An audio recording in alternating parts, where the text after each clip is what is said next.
I think it's kind of funny that all of the academics nominated the foundation director to take notes. I find that somewhat humorous. So we, as the Orange group, we talked about what courses and programs we should be sharing. And, there was a discussion first about why we would be sharing. And it's difficult for each campus to find the right specialized faculty to teach courses. And maybe those faculty are being underutilized.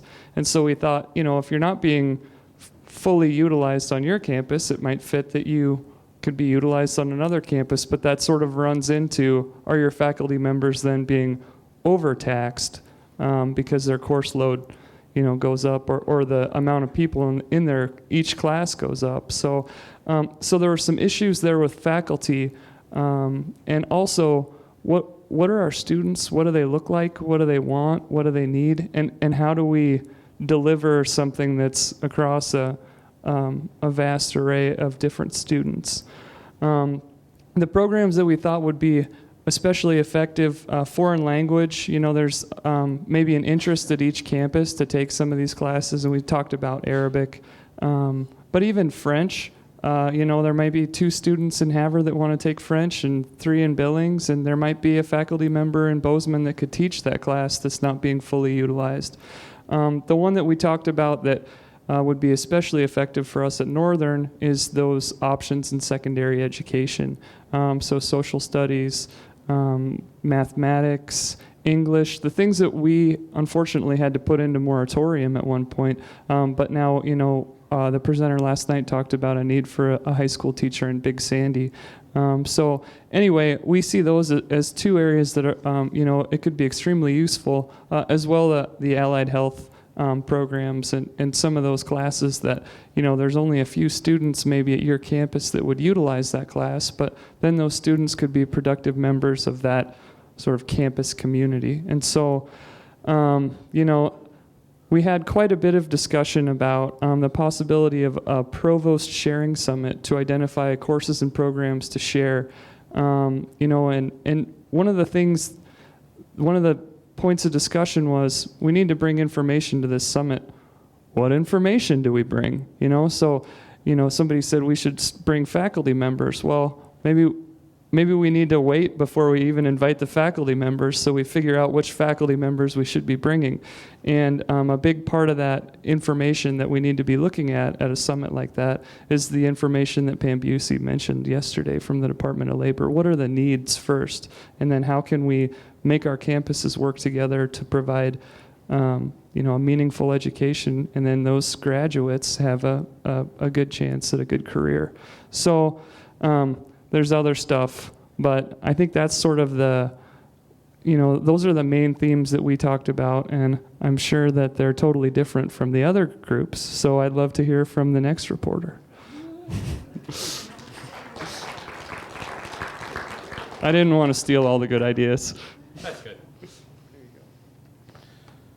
So I'll report out for Team Purple Haze, and the first thing that we did was decide that we were going to sort of reframe the question, and as opposed to focusing on specific programs or courses, focus on a fundamental question, which is sort of what stops us from sharing and what can we do about those things. One of the conversations that took place that I thought was very instructive as sort of a foundation for our group was to not think about this as a new problem, that to recognize we've already dealt with some of these issues in things like our online programs, in terms of how we deal with students in international programs, and that one of the things that we want to do is be a little reflective on what do we already know about those things. And there was a suggestion that, again, before we build the programs in particular, just looking at online content that we already have and thinking about how we could more reuse that inside the system might illustrate some of the issues. So we really focused on, again, like all good academics, what the top 2 or 3 things were going to be, and then we ended up with 5 as the obstacles that were there. The first one that was identified was workload, that as we start looking at moving programs or content across different campuses, that we're going to be impacting both faculty and staff in terms of workload. And the conversation focused on what we need to do to really at least begin with a recognition that this is going to be an issue, that we don't just sort of try to slide it off on the side and say, this will all just sort of work, that we have to think about how we engage it. It may mean that we have to offer incentives. It may mean that we have to look at a different way of distributing resources to support that additional workload, but that workload was one of those things that was sort of center, in particular for faculty, but interestingly enough, there was also a fair amount of discussion in the group about what this was going to mean for support staff, for registrars, for folks who have to deal with student questions coming in. And so again, I think this speaks to the fact that this is a one MSU problem, not a campus problem, because it really is going to become a system issue. Second thing that we talked about was the fact that there's a lack of consensus about which model we should be using. You heard the Witchy Ice model, which I think the TAC folks think is something that's interesting given that we've got grant money that perhaps we could experiment and learn more about, but we haven't had a system conversation about if we think that's the right thing or not to do. And so the group suggested that it would be good to have a all MUS conversation, because in the past these conversations have also involved U of M and also the community colleges. And so if we're going to go down looking at a best practices model, we might as well try to adjust and address it at the system level. And again, I think that's a great example of how an issue identified in one MSU is really a one MUS question. And again, we can show leadership by bringing together the sort of questions and issues that are going to be there. Third thing that we talked about was real and perceived complexity issues for students. So, and also for the campuses. So those were sort of 3 and 4. As you think about how we move students in and out, as you think about some of the policies right now that we have even for our online students that make it difficult for them to come to campuses, one of the things that I shared in our group is our current policies right now for online students wouldn't allow an online student to come to a lab at Bozeman unless they had an immunization record. And so that sort of got into, well, that seems awkward. And there was a discussion across the group about how we need to determine how many of these things are really policies in which we may be bound and perhaps have to go back, have a conversation with OCHI or others about the policy, or how many of these things are our own interpretations that grew up in us being at a single place in time, and that perhaps now we need to go back and look at before we sort of take students and our campuses into things that are just going to leave people scratching their heads and saying, this just doesn't make sense. Why are we doing it this way? The really large thing that we end it with, and I think it spoke to tensions that were in the group and are part of one MSU, is how do we deal with the affordability of this? So if we start moving students across, the real main obstacle right now that this isn't easy are potential implications for performance funding. And so if it's going to hurt your campus, if it looks like it's going to impact the bottom line, this is going to be a really difficult sell to anyone. And then imagine that you're adding in, well, there's going to be additional workload also that'll be coming along with this. So we're going to do more work and we're going to lose money at the same time. That probably is not really a good value proposition for making this easier. And so the group talked a lot about needing to make sure that we sort of think about the problem in the right way to frame it so we can look at those costs. Because if it is just people moving and it's an individual moving, and maybe there's a net loss. But if you look at what that does either to the system, or if we focus back on what it does to student achievement, and that allows students to stay on the campuses, to be retained longer, perhaps that offsets anything. So this isn't a simple economic question, but it probably is one that we need to think about the economic implications of before we move down too far with more of these experiments, because right now the experiments are always going to limit at scale because we don't understand what the true costs are.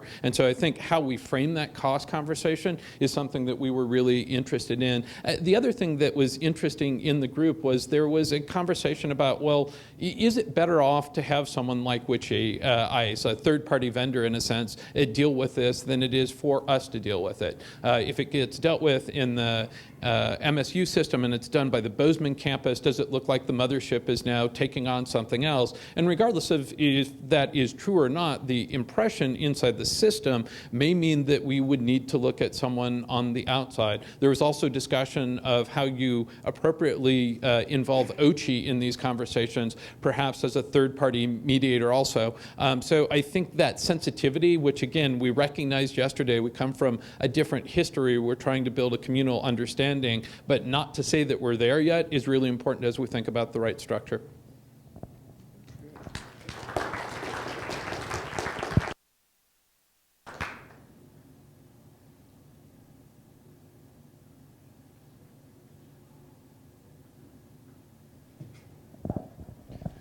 Well, good morning, all. I am speaking for the pink group, and I was told by one of my colleagues I talked a little bit long yesterday, Brian, so I will keep this just a little bit short this morning. You're welcome. Okay, so as the two presenters before me indicated, we also had some discussions that it pertained to the topic, but we'll get to the classes here in a minute. So we had some really good discussions about some of the stuff the other two presenters talked about. One thing we talked about first off was design considerations. Not all courses are meant to be put online to be offered out anywhere else. Okay, so that's where an instructional designer comes in. We have a couple of instructional designers on campus, well, one's on campus and one's remote, have been an invaluable resource. They really have. The instructional designers are tough to come by, or good ones are, so if you are looking at doing that, make the investment and do it correctly, okay? Students need access to this information. So if we are going to be offering a lot of courses online, or where a Northern student, forgive me, I got to walk around a little bit here. If a Northern student wants to take a class in Bozeman, or they want to take a class in wherever, how do they know when it's offered? How do they know what is offered? So we're looking we possibly should be looking at some type of clearinghouse where the registrar could go to look the classes up, the advisors could go, just some place that's going to be a common clearinghouse where we can look for the classes and suggest them to students. The students can look for their own classes, come to their advisors, but they all know where this information is going to be housed. Accreditation issues. In our group, we had a nursing faculty. She's also one of the chairs of our nursing department up here. When you're dealing with accreditation, especially if we look at nursing, very, very specific, okay? So if we're going to be sharing courses, then if we're sharing a course from another institution, we would have to make sure that those courses are following the guidelines of the accrediting body. One that does come to mind here is our 2-year automotive program is NATEF certified. And yours is too, right, Vern? Okay. So if a student from Vern's College, City College in Billings, was to get an online course from us in the automotive, it's a done deal because we're under NATEF, we follow the same guidelines. It's just the way it is, okay? Another institution may not. So now that could bring into question our accreditation.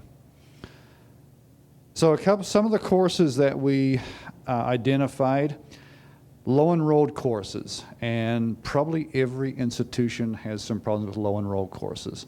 So this is a way where course sharing, if we have a low enrolled course at Northern, maybe a 1Z or 2Z course, students, we could look at a little clearinghouse we've developed, and we could find a comparable course at another institution that they could take to fulfill their degree requirements. The flip side is the other students at Bozeman, okay? There's a 1Z or 2Z course down there, and those students could come and online and take the course at Northern. Fills up our courses, fulfills the degree requirements for the Bozeman person, and every life is good, okay? So low enrollment courses. We looked at general education and business programs. Our business program here at Northern is pretty much online now, so I mean that's kind of a no-brainer. I think probably every institution does have some type of business program, so we could be sharing those courses around. On the flip side of low-enrolled courses, we have over-enrolled courses. Now, being a faculty member, and I probably think everyone in this room at one time has been a faculty member, you're going to kind of reach the critical mass. So if you start going over your cap in your classes, your effectiveness of teaching proportionally goes down because you don't have that one-to-one. And that is something that here at Northern we kind of pride ourselves on, is that we do have a lot of one-to-one or low student-to-faculty ratio.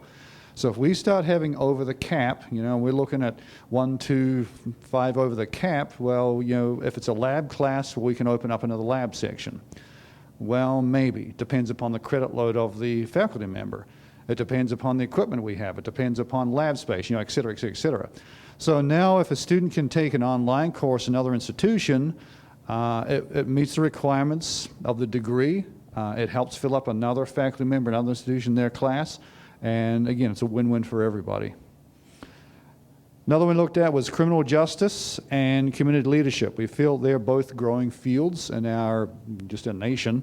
Okay, so if we can start offering those out to whoever wants to take them, it would grow our programs. Plus, we also need to be looking at the bottom line. We're educating our students to get productive jobs in their own communities. So if we can get them educated and out into the workforce with the degree they want, then that would be a good thing.